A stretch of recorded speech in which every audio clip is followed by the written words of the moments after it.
नमस्कार दोस्तों, स्वागत है आपका A to Z स्टोरीज अद्भुत ऑफिशियल पर। संत कबीर जी गांव के बाहर झोपड़ी बनाकर अपने पुत्र कमाल के साथ रहते थे।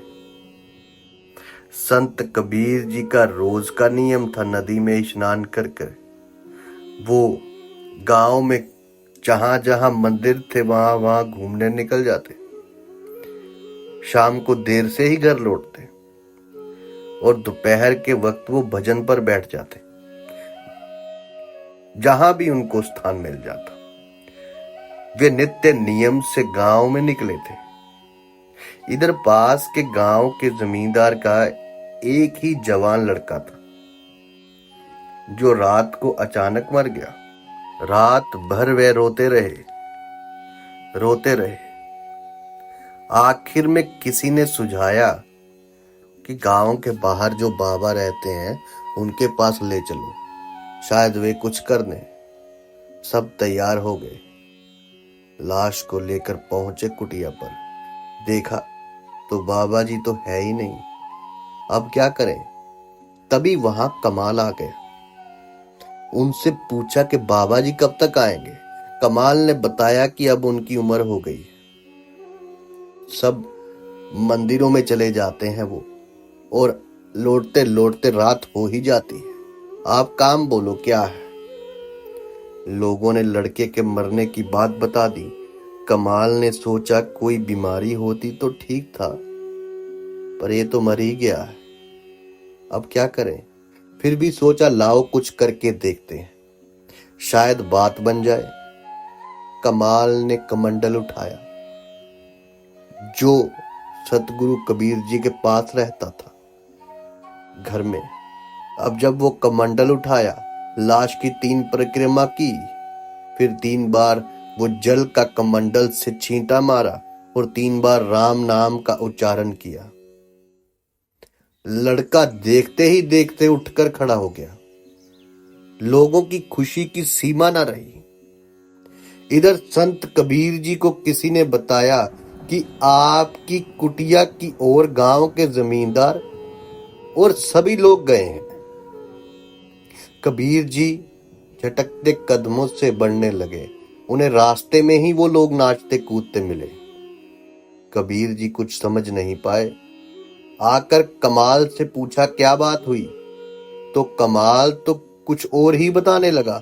बोला गुरुजी, बहुत दिन से आप बोल रहे थे ना कि आपको यात्रा पर जाना है, तो अब आप जाओ, यहां तो मैं सब संभाल लूंगा। कबीर जी ने पूछा क्या संभाल लेगा? कमाल बोला बस यही, मरे को जिंदा करना, बीमार को ठीक करना, ये तो सब अब मैं ही कर लूंगा। अब आप तो यात्रा पर जाओ, जब तक आपकी इच्छा हो। कबीर जी ने मन ही मन सोचा, चेले को सिद्धि तो प्राप्त हो गई, पर सिद्धि के साथ ही इसे घमंड भी आ गया। पहले तो इसका ही इलाज करना पड़ेगा, बाद में यात्रा होगी, क्योंकि साधक में घमंड आया तो साधना समाप्त हो जाती है। कबीर जी ने कहा ठीक है, आने वाली पूर्णमासी को एक भजन का आयोजन करके फिर निकल जाऊंगा। तब तक तुम आसपास के 2-4 संतों को मेरी चिट्ठी जाकर दो। भजन में आने का निमंत्रण भी देना।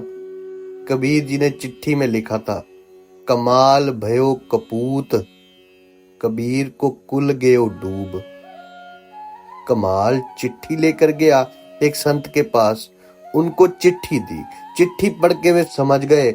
उन्होंने कमाल का मन टटोला और पूछा कि अचानक ये भजन के आयोजन का विचार कैसे हुआ।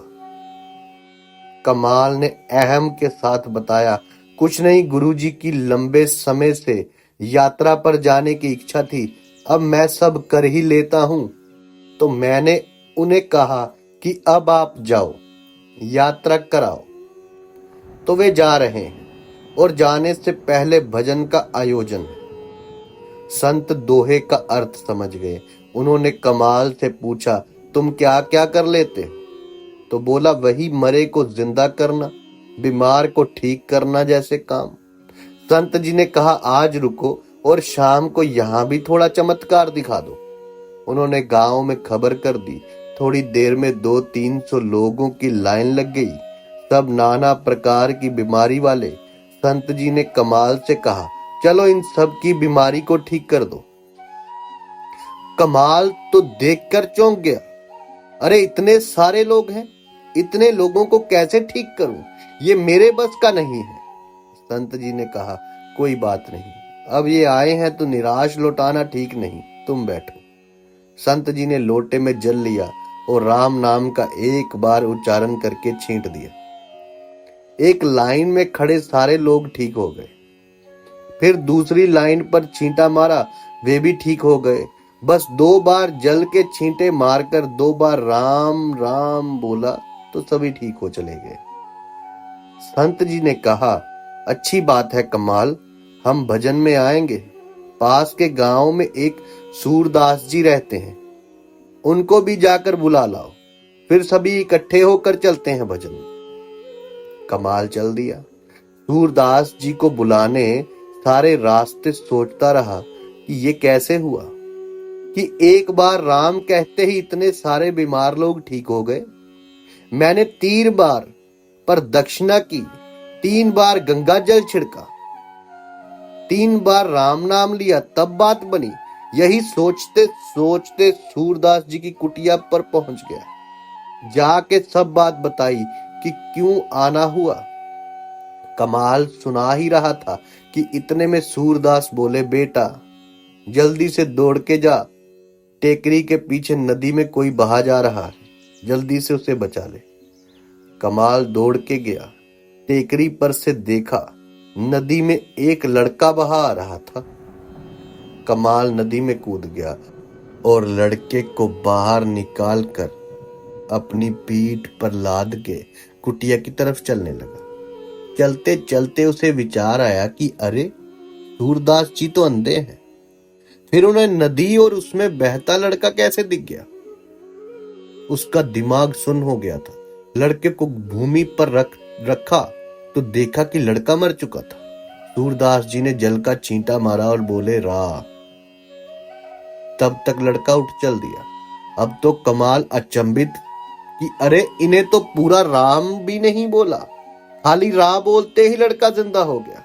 तब कमाल ने वे चिट्ठी खोल के खुद पढ़ी कि इसमें क्या लिखा है। जब उसने पढ़ा तो सब समझ में आ गया। वापस आके कबीर जी से बोला, गुरुजी संसार में एक से एक सिद्ध है, उनके आगे मैं कुछ नहीं हूं। गुरुजी आप तो यहीं रहिए, अभी मुझे जाकर भ्रमण करके बहुत कुछ सीखने समझने की जरूरत है।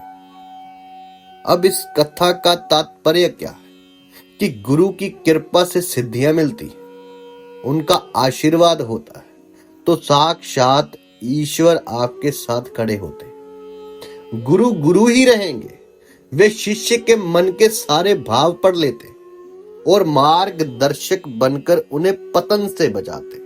और जब भी अहंकार पैदा हुआ है तो वो अहंकार शिष्य का सबसे बड़ा पतन, अहंकार इंसान का पतन कर देता है, चाहे वो कितना भी क्यों ना महान बन जाए। तभी ये गुरु लोग, ये साईं लोग, ये फकीर लोग कहते हैं कि अपनी मैं को मिटाकर तू ही तू करना चाहिए। सीखता वही है जो हाथ जोड़े खड़ा है, जो अकड़ा कर खड़ गया वो मुर्दे की भांति है। दोस्तों, आप सबका धन्यवाद। साधु संत फकीर गुरु रहबरों की सदा ही जय जयकार।